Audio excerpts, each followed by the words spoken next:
다음 시간에 이어 FTA에 대해서 이번 시간에도 계속 이야기를 하겠습니다. 그러면 이제 앞에서 이야기한 것처럼 세계는 지금 다자주의하고 지역주의 두 가지 흐름에 의해서 움직이고 있는데 FTA가 굉장히 확산되는 이유는 뭘까? 그래서 WTO를 중심으로 하는 다자주의가 쇠퇴하고 바로 이 FTA를 중심으로 하는 지역주의가 굉장히 지금 세계 경제에 활발하게 전개되고 있는데 그 이유가 뭔지에 대해서 이번 시간에 살펴보기로 하겠습니다. 그 다음에 그랬을 때 지금 현재 FTA가 그러면 어느 정도 지금 확산이 되고 있느냐? 가트 시대에는 가트는 바로 WTO가 성립되기 이전에 국제무역협상을 주도하는 그런 기구였습니다. 가트 시대 47년간 FTA가 124건이 체결이 됐는데 WTO가 1995년에 설립이 됐거든요. 그런데 9년간 176건이 FTA가 성립이 됐습니다. 그러니까 다자주의를 하기 위해서 WTO를 설립을 해서 다자주의의 어떤 흐름 속에서 굉장히 강조가 되었었는데 그럼에도 불구하고 9년 동안 176건의 FTA가 바로 어떤 지역주의를 활성화하는 FTA가 체결이 됐다고 하는 것은 상당히 좀 세계 경제에서 큰 변화라고 볼 수 있죠. 그래서 2011년에 전 세계 FTA 체약을 맺은 영내 국가들의 세계 무역 비중이 바로 49.2% 거의 50%가 이루어지고 있다고 하는 사실은 세계의 무역량의 한 반틈 정도가 바로 FTA 체결 국가 사이에서 이루어지고 있다는 것을 이야기를 하고 있습니다. 그래서 왜 이렇게 FTA를 앞세운 지역주의가 세계 경제에 확산되고 있는가? 그래서 이제 여러 가지 이유들을 이야기하고 있는데 그 이유들을 정리를 하면은 대개 한 6가지를 들 수가 있습니다. 첫째, FTA를 통해 가지고 개방을 하니까 다시 말해서 그 FTA를 맺는 국가 간 개방을 하게 되면 바로 경쟁이 심화가 되고 바로 경쟁이 이루어지고 경쟁이 이루어지면 바로 그 FTA 국가의 기업들의 생산성이 향상이 이루어지고 거기에 따라서 이 경제 성장이 이루어진다. 그리고 이 생산성 하는 이 과정에서 무역 부분에 개혁이 이루어진다. 이런 장점들입니다. 다시 말해서 무역 부분의 어떤 시스템적인 변화랄지 생산성 향상을 기여하도록 여러 가지 개혁 조치들이 따라오고 그게 이제 경제 성장에 도움이 된다는 거죠. 그다음에 두 번째, 무역이나 FDI는 그 외국 직접 투자죠.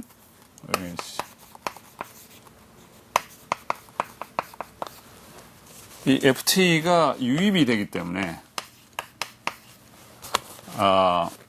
경제 성장에 동력이 된다. 이런 장점도 있고요. 그래서 사실 FTA를 체결했을 때 여러 가지 어떤 실증 분석 결과를 보면은 확실히 FDI의 활발한 유출입이 이루어지더라. 그래서 이제 FDI가 이루어지게 되면 단순히 자본만 하는 게 아니라 어떤 경영, 노하우 이런 데까지 서로 교류가 되고 융합이 되기 때문에 경제 성장이 가져온다. 이제 이런 데 대한 실증 분석을 근거로 해서 많이 주장을 하고 있습니다. 그 다음에 세 번째, WTO에 의한 다자 체제가 형성이 되니까 이게 이제 128개국 정도 되는데 이렇게 되다 보니까 어떤 합의에 도달하는데 시간이 너무 많이 걸린다. 시간이 너무 많이 걸려서 이게 기다리기에는 그 사이에 너무 실익이 없다. 그래서 이 시간 지체 문제. 그 다음에 이제 한 가지 더 여기다가 간접적 이유를 들자면은 중국이 2011년인가요? 2001년, 11년이 아니고 2001년에 WTO에 가입하고 난 다음에 상당히 개도국을 대표하는 그런 주장을 많이 함으로 해서 선진국과 합의에 도달하는데 상당히 문제가 있다. 특히 그 다자간 협정 부분에서 옛날에는 개도국의 어떤 선두주자들이 별로 없어서 좀 선진국하고 우리나라를 대표하는 신공업국 국가들 사이에 이 협상이 그래도 쉽게 이루어진 편이었는데 이제 중국이라고 하는 큰 개도국 대표가 오므로 해서 상당히 합의가 이루어지지 않고 WTO 주재하의 국제무역협상인 DDA 도하 디벨롭먼트 어젠다라 그래서 이 DDA가 거의 지금은 어떤 합의점도 도달하지 못한 상태에서 거의 폐해되고 방기된 이런 형태로 있어가지고 실질적으로 지금 WTO 하에서의 다자주의는 작동이 안 되고 있는 그런 실정이란 말이에요. 그렇기 때문에 새로운 어떤 경제적 이익을 위해서 이 FTA라는 그런 협정을 통해서 지금 무역을 하고 있다. 이제 이런 부분에 3번과 같은 부분에 대해서는 많은 학자들이 인정을 하고 있는 그런 부분입니다. 그 다음에 이제 이것과 대칭되는 것으로 WTA라고 하는 것은 이 당사자 간의 이익을 아주 직접적이고 그 다음에 아주 빨리 관심사항을 반영할 수 있기 때문에 FTA라고 하는 이런 수단이 굉장히 유용하다. 그래서 확산되고 있다. 5번째, 이제 지역주의가 확산이 되고 있으니까 이제 이런 측면도 이야기를 하고 좀 아주 주 원인은 아니고 지역주의가 확산되고 있으니까 이 지역주의에 편입하지 않으면 자기는 소외받는다. 다시 말해서 경제적으로 불이익을 받기 때문에 이 불이익을 받지 않기 위해서는 FTA에 빨리 적응을 해야 된다. 그래서 대응 전략으로서 FTA에 또 가담하는 이렇기 때문에 더 이 지역주의가 확산되고 있다. 그 다음에 이제 이건 선진국들의 대부분 미국을 중심으로 하는 선진국들의 주장인데 이 다자주의를 통해 가지고 WTO라는 기구를 통해서 다자주의를 통해서 자유무역을 확산하는 게 좋은데 그게 현실적으로 아까 이야기한 것처럼 너무 시간이 많이 걸리고 합의점에 도달하기 어렵기 때문에 각 지역주의들이 확산이 되면 바로 그 FTA라고 하는 것은 결국 내용을 보면 자유무역을 확산하는 것이기 때문에 이런 지역주의가 계속 확산이 되다 보면 세계 전체적으로 다자주의에서 추구하는 그런 자유무역이 되지 않겠느냐. 그래서 결국은 다자체제의 자유무역주의를 하나의 선도화한다. 이런 주장이죠. 그러니까 결국 우리가 기술적으로 이 다자주의라고 하는 것이 지금 현 상태에서 굉장히 좀 힘드니까 좀 형태를 바꿔서 지역주의를 막 여러 국가들이 확산해 가면 결국 WTO를 중심으로 하는 다자주의하고 가까워지는 거 아니냐. 그런데 이제 이런 주장에 대해서 개도국 쪽에서는 그게 아니고 이게 블락이 형성이 돼가지고 이 블락 간에 어떤 새로운 양상의 보호주의가 아니냐. 이제 이런 주장도 하고 있다는 거죠. 그래서 이제 이런 부분에 대해서는 굉장히 쟁점 요소다. 앞으로 이 FTA가 하나의 자유무역주의를 확산하는 선도자 역할을 할 것인지 아니면은 새로운 형태의 보호주의 형태인지 여기에 대해서는 우리가 앞으로 많이 논의를 해봐야 될 그런 부분으로 생각을 하고 있습니다. 하여튼 지금까지 학자들은 되게 이제 이런 6가지 방향에서 다자주의가 쇠퇴하고 FTA가 확대되고 있구나. 이제 이런 그 결론을 지금 내리고 있습니다. 자, 그래서 FTA를 끝내기 전에 굉장히 우리 한국 사회에서 쟁점화돼 있고 지금도 다시 또 재협상을 해야 된다. 아니면 폐기해야 된다. 아니면 FTA를 해야 된다. 이런 논쟁을 하고 있는 한미 FTA에 대해서 우리가 좀 살펴볼 필요가 있지 않겠는가.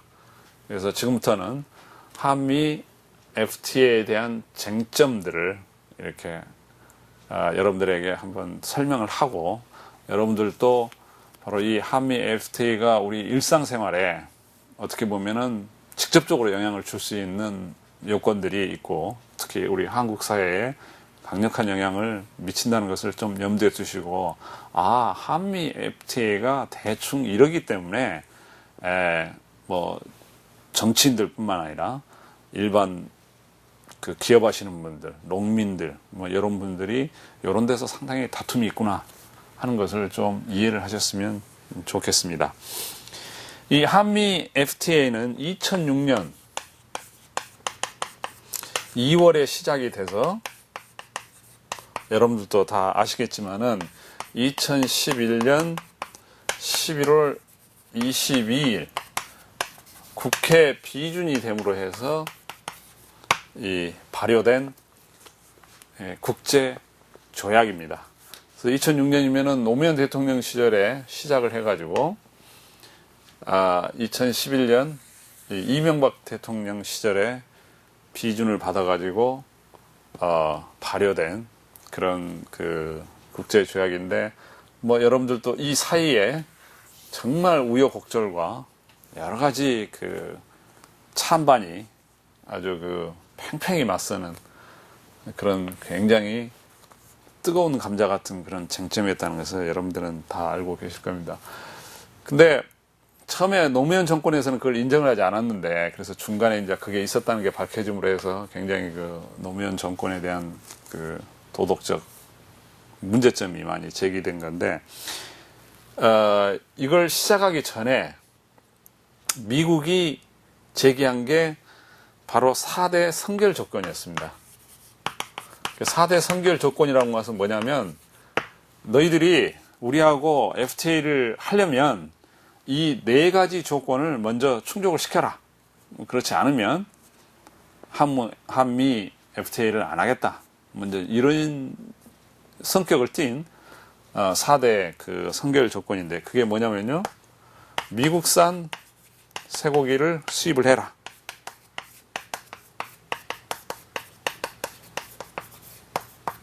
그러니까 미국산 쇠고기는 우리가 수입을 했었어요. 근데 여러분들 다 아시다시피 광우병에 대한 우려가 깊어지면서 그리고 이 그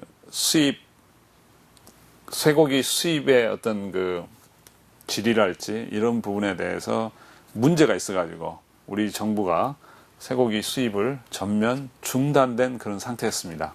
2006년도에. 그러면서 미국 축산업계에 엄청난 그 로비 압력을 받고 미국 정부가 이걸 이제 제기를 한 거죠. 그래서 여러분들도 하여튼 아시겠지만 뭐 MBC PD 사건 이런 것들 하여튼 많이 제기를 했던 굉장히 좀 뜨거운 감자 같은 그런 것이었죠. 한국 국내에서도 논란이 많았던 그리고 쇠고기 수입을 해서는 안 된다는 여론이 상당히 강했던 시절에 이제 이 노무현 대통령이 이런 4대 선결 조건에서 첫 번째로 이 요구를 받게 된 거죠. 그 다음에 배출가스 강화 기준을, 이제 배출가스는 자동차 배출가스를 이야기한 거죠. 2009년까지 철폐해라.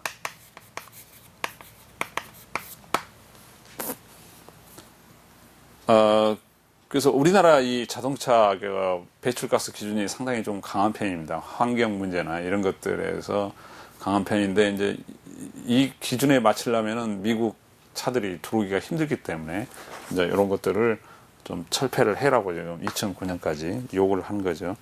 그 다음에 스크린 쿼타를 축소해라. 이런 문제. 그 다음에 약값 재평가 제도를 철폐해라. 그래서 이제 이런 것은 제약 회사에서 좀 타격을 받을 수 있는 이제 이런 부분이죠. 그래서 수입을 할 때 우리나라에서 다시 약값을 조정하고 할 수 있는 그런 권한에 대해서 제약을 가는.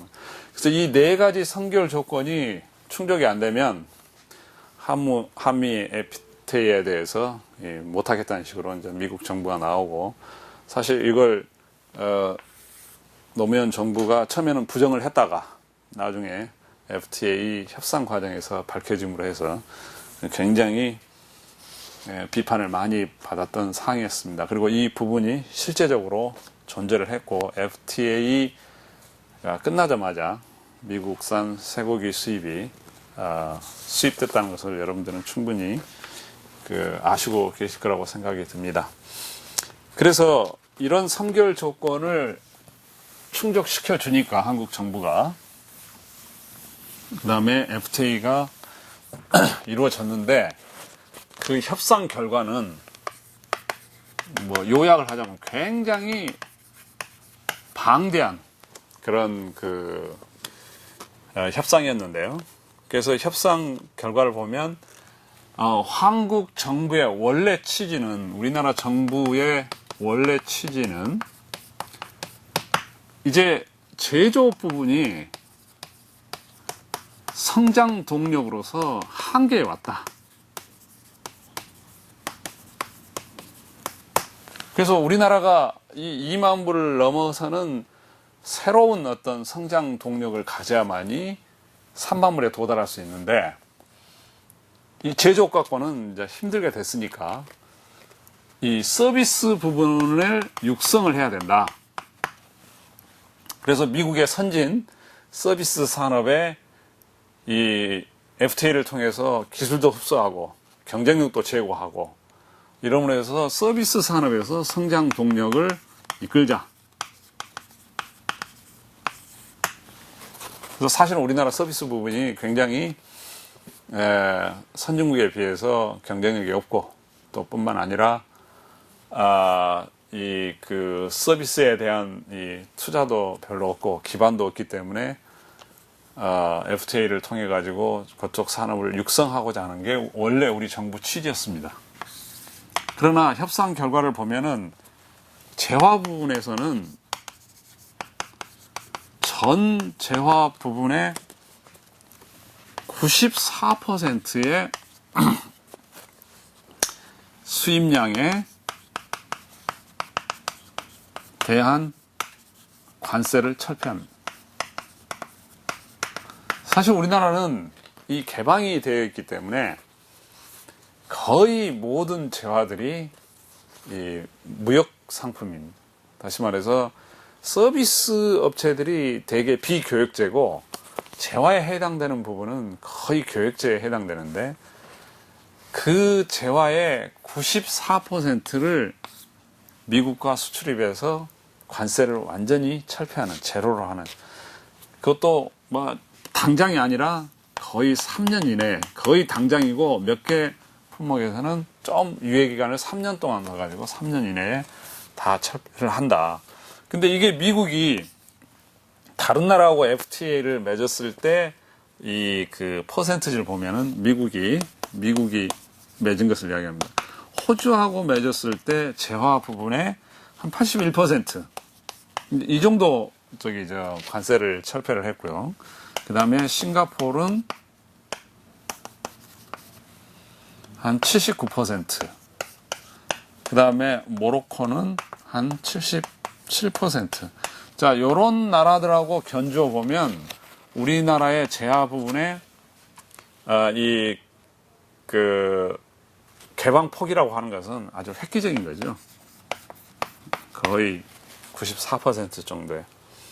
근데 이제 문제는 이 서비스 부분의 개방이 굉장히 미흡하다는 겁니다. 그러니까 어떻게 보면 이 FTA는 재화 부분과 서비스 부분으로 나눠서 본다면 재화 부분은 굉장히 우리 정부가 의도했던 것 이상으로 개방폭을 확대를 한 반면 서비스 개방 부분에는 정부가 요구했던 것보다도 훨씬 미진한 이제 이런 개방이 이루어지고 노무현 대통령도 마지막 총평을 할 때 정말 서비스 부분의 개방을 위해서 노력을 했는데 그리고 자기가 그 협상팀한테 대통령으로서 엄청나게 요구를 했음에도 불구하고 이 개방 부분이 미흡해서 유감이다. 이제 이런 식 이야기를 하게 됩니다.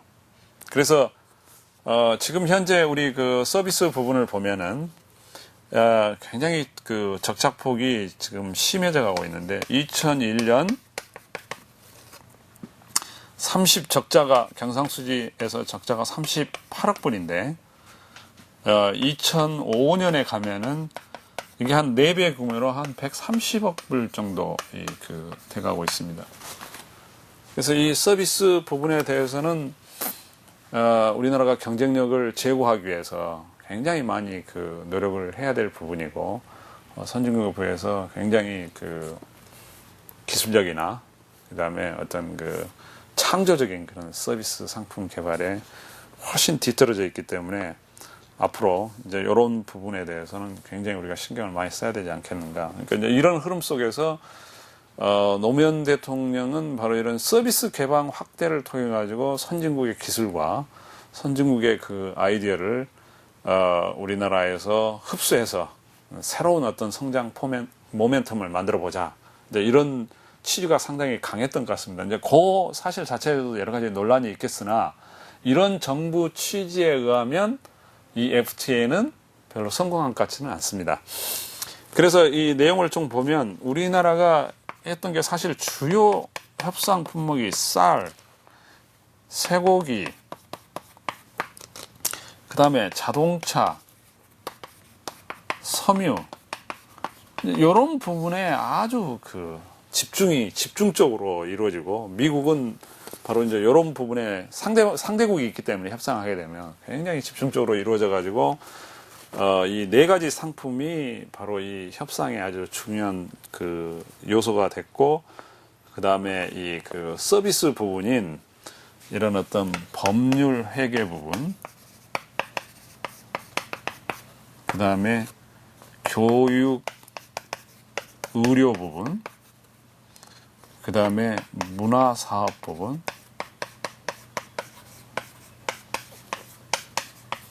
이제 이런 서비스 분야의 개방은 굉장히 미진하고 거의 여기에 관련되는 88개 분야는 아예 협상 자체에서 아예 제외가 됐습니다.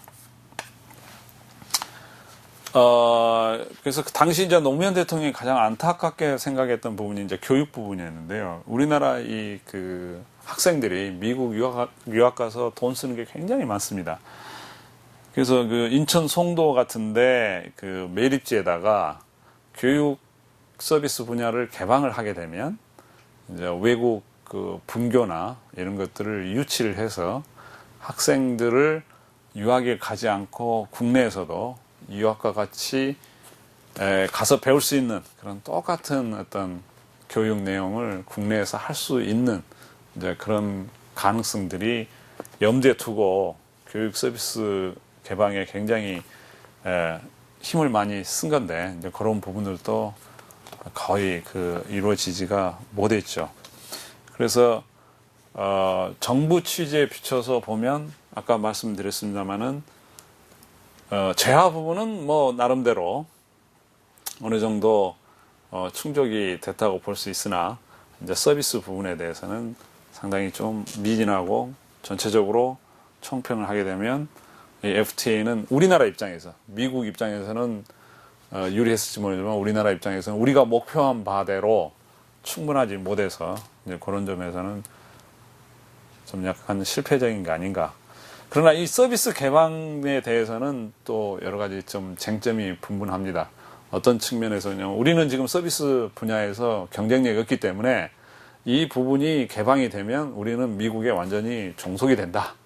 이제 이런 주장도 있고, 그러나 정부는 우리가 개방을 해야지 선진 서비스에 대한 기술이나 어떤 아이디어나 이런 것들을 우리가 충분히 흡수를 하고 그래야지 우리가 도약할 수 있는 발판을 마련하지 않는가.